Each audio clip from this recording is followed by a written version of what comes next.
This video does not belong to me. All the videos in this live stream will be credited by me on stream. So don't freak out. So, yeah. YouTube, if you're watching this video does not belong to me, okay? I've been saying this since like you first blocked me, so please don't. Thank you. Anyway, let's continue. Alert's pretty famous. It's pretty hard to ignore when an alert claims that the undead are finally taking revenge on humanity. And here's another famous one, this time with the conspiracy theory attached to it. Stand clear of the closing doors, please. On September 28, 2016, WKTV in Utica, New York aired an alert that was pretty strange. A hazardous materials warning for the entire United States, with the message being the strangely ominous, would you, could you, on a train. Afterwards, WKTV apologized for the alert and explained it away as an automated test from FEMA that was meant to be internal, the message being a placeholder quote from Dr. Seuss's Green Eggs and Ham. That makes perfect sense. A normal internal test alert that accidentally made its way to the public. Nothing too bad, right? Well, that's where the theories come in. A day later in Hoboken, New Jersey, a train crashed at the Hoboken terminal. 114 people were injured and one person was killed. After investigation, one person was killed? Okay. Here, the engineer had some undiagnosed sleep apnea and fell asleep at the wheel, so to speak. It's truly a tragic thing to have happened, but that EAS spawned several theories. Because the line mentioned a train and it was set to expire on the 29th, the day of the crash, plenty of people assumed that this wasn't an accidental releasing of the 9th, the day of the line mentioned a train and it was set to expire on the 29th. Foreshadowing! The day of the crash, plenty of people assumed that this wasn't an accidental releasing of an internal test, but rather a hijacker foreshadowing the events of that day.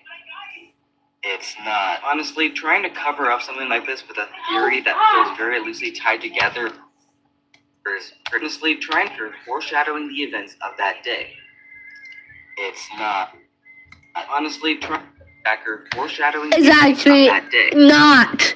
It's not. Honestly, trying to cover up something like this with a theory that feels very loosely tied together is pretty horrible. It's creepy enough on its own. You don't need to attach it to an event that resulted in the loss of life. Plus, the timing on the alert was wrong, although many people choose to ignore that. Either way, it's known for that, and it can be a little creepy if you don't know the backstory. But now, let's take a look at a real hijacking, this time with memes and jokes galore.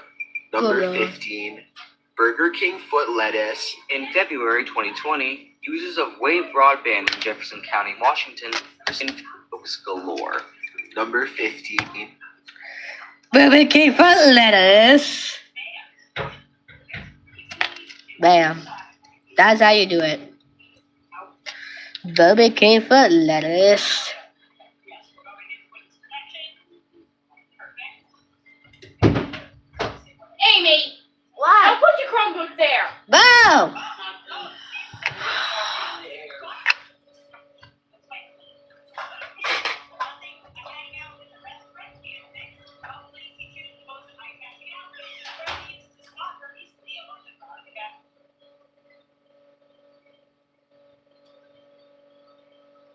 Now you got it all set up. No, I don't. You put your Chromebook there. You do too. So it's not my fault that you created it first. So it's all your fault then. Siblings. Burger King foot lettuce. In February 2020, users of Wave Broadband in Jefferson County, Washington, received several EAS alerts starting around 8:30 p.m.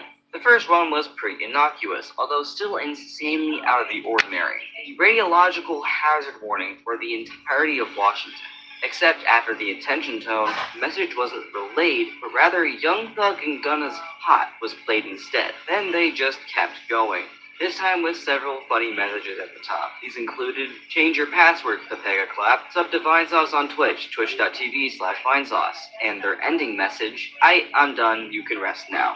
Mr. Gerd was here. This Mr. Gerd also changed up his audio choice, changing to 645 AR's aborted trap with the Vsauce message, and then Top 15's infamous reading of the Burger King foot lettuce story for his final message. Honestly, if you're gonna risk being fined big money for hacking into the EAS, you might as well make it entertaining. And hell, it even lived on, as the required monthly test for March 2nd and 3rd actually kept the final message text at the top, apparently just being a remnant of the attacks.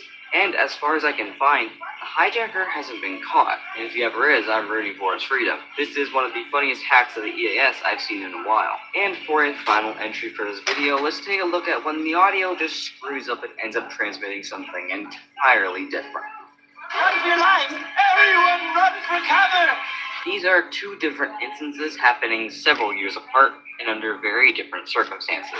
The first was the November 2011 National EAS test, the first of its kind. Now, I'm sure we're all aware that these national tests don't always go to plan. Some people don't receive them, they can glitch out on TV and radio, it just feels like a mess. But for DirecTV viewers this 2011 day, some of them reported a very interesting message. Instead of the standard robotic message we're all accustomed to, they got Lady Gaga's paparazzi.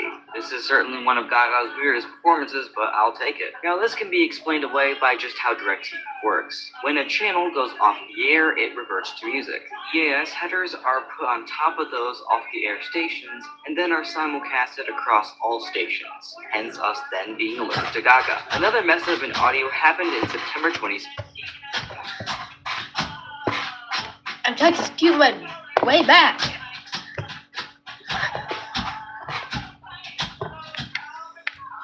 There we go. Yay. 17. The Californian radio station KWVE somehow omitting the end of message tone, causing some listeners in Orange County to hear a part of Chuck Swindoll's Insight for Living program. Now, KWVE is a Christian talk and teaching program, and at the time of this program, they were talking. Guys, I'm a Christian, but not all the way, so... I believe in God, yes, but not fully away. I haven't been baptized, so I'm not really ready for that yet, so don't pressure me on doing it, please. Please and thank you. Talking about 2 Timothy chapter 3, verse 1 in the Bible. This know also, that in the last days perilous times shall come.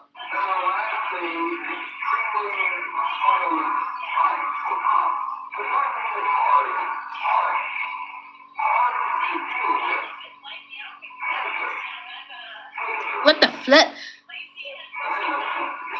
Now, if I heard that over the EAS, I'd definitely think the world was coming to an end. Okay, I wouldn't, but I know at least someone definitely did. Of course, this is just your bog standard Christian broadcasting, but to hear it on the EAS is a whole other thing. Either way, it was just a mess up on KWVE's part, omitting the ending tones, but this was right in the time when people thought the world was going to end. Apparently, 2 days after this alert was aired, September 23rd, 2017, was a day that the world was meant to end, according to David Mead, a, quote, specialist in research and investigations. Something, something, the Book of Revelations, something, something, the planet Nibiru hitting Earth, something, something, crazy person. And yet we all eat that shit up, huh? Either way, the world didn't end on that day, to much of our collective dismay, and that EAS alert wasn't a foreshadowing. The EAS is considered pretty outdated with how it sounds and looks, but you have to admit it packs a punch. If the EAS wasn't considered this scary, maybe a lot of these wouldn't be notable. But even if it was more modernized, things like this could happen. As I've said before, the 3 constants in life are death, taxes, and errors, and the EAS has done that several times here.